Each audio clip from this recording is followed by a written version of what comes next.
hello there, humans, hippies, earthlings, whoever you are, wherever you are, whatever you're doing, and if you're lucky enough indeed to be doing it too. I'm Bushka Blitz, welcome back to the channel, and today we are at number 3 on the hot list of 10 best tanks, or favourite tanks of all time. And this, number 3, is the VK28.01.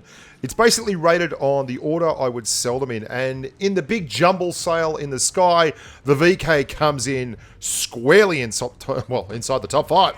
It's red hot raving, and I've had a lot of love for it. Now, this is a tank that actually combines a couple of key features for this list. One, it is incredibly good to drive and remains so. There's this was meant to have been nerfed, and it got a little tinsy-wincy bit of a mobility nerf. I didn't actually take the gun depression away. I've tested it out. I think it was Sparse Array let me know that it was still at 8 degrees, and I believe it's still at 8 degrees last time I checked. And it's also a tank that has a massive, massive connection for me to my mates in Blitz.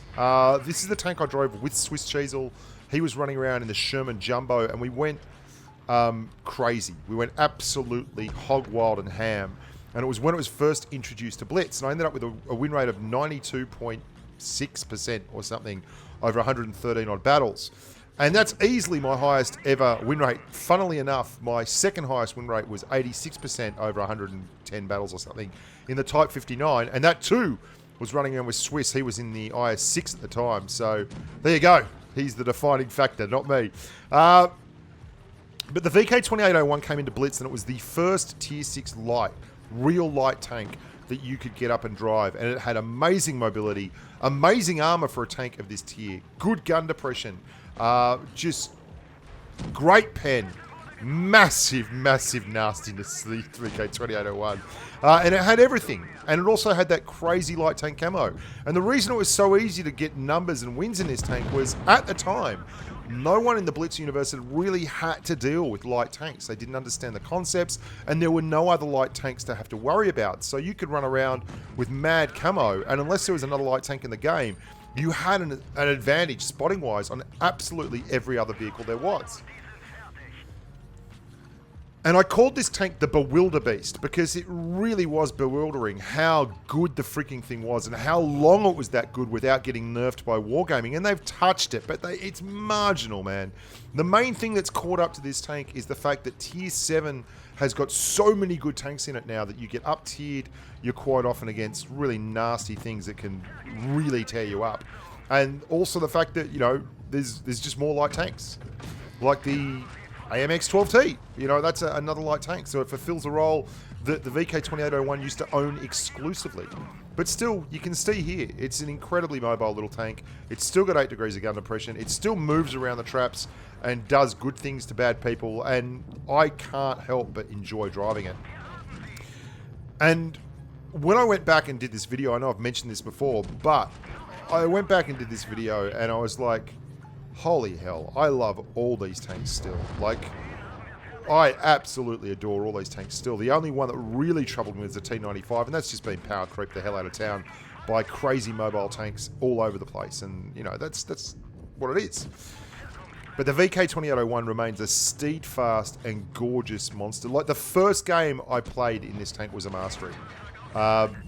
You can drive it. And it's one of those great tanks like the Object 263 where it almost feels like the harder you push the VK, the better you're going to get a result, the better result you're going to get from it. Because it's got such fantastic, incredible mobility. And you can see just angling and moving around with this. The upper glacis is really hard to pen. It's like this weird T54 thing on a fat little nugget like the VK28.01. And look at it move.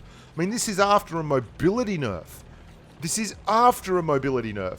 Just get out of town. That is ridiculous. So, why was this tank not number 1? And how could I pick against it? Well, it was a kind of funny thing. I felt like there were 3 or 4 tanks that could easily have just picked up the number 1 spot, and I would have been able to make a great case for any of them. And at the end of the day, the tiebreaker for me, the thing that I kind of decided amongst the tanks that were really right up the top was how much I played it in Platoon. That was pretty important for me. And how much I played it overall, those kind of things. How much did, when my mate said, come and let's have a roll, would I go and get the VK28.01 and say, let's play the VK28.01? And it was there, but it wasn't the most. So, meh, that's my tiebreaker. This is still a tank that I would recommend as a must-have for any garage in the game. The 2801 is a brilliant tank to play at a tier where you don't see as many brilliant tanks as you would think. That said, tier 6 is really cool because there are such a great and wide variety of tanks, and anytime we've done a tier 6 tournament or that kind of game, we've been really, really happy. The patrons and myself doing Reaper rooms or 3-on-3s or whatever it may, the case may be. The tier 6 tanks have delivered because there's so many different tanks at tier 6. It's not like tier 8 where you just have so many tanks that are the same, Russian heavies and low alpha, good gun depression mediums and Russian mediums. And I mean, I really like tier 6, but this tank is the best light tank at tier 6 in my opinion, and just brings all kinds of issues to the fore for the bad guys.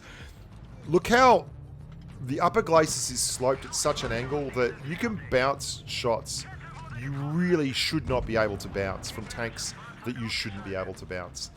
And if you keep that angle and use the gun depression on the tank, you can just farm for days. And it's so agile at moving backwards and forwards, and such a small little tank that you can see even with a 160 alpha, we're slowly building up a bank account of damage here that's going to result in a mastery badge. I was really surprised actually that this got the mastery, because I think not enough people play the tank. That's all there is to it. If you are at tier 6 and you're looking for a tank to grind that you think would be worth playing and maybe a little bit different, get this tank. It is just something I wholeheartedly recommend as a 100% can't miss proposition. I hope you guys are sticking around for number 1. I hope you're enjoying this series. I'm in the UK at the moment. I'll be back in town in January. And until then, I'll stay in tune. I'll be posting in the community section, do a few vlogs maybe, something along those lines. But I really appreciate all the support, and thanks for a great 2018.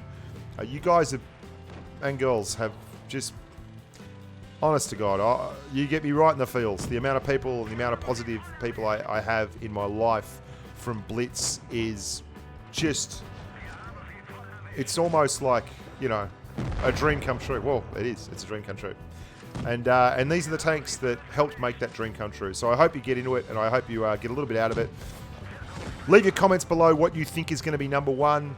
I know Swiss Cheesel might know, and maybe a couple of the other boys, but I told them not to tell. So until next time, look after yourselves, stay safe in the battlefield, and why not go out and drive the Bewilderbeast? Until next time, bye for now.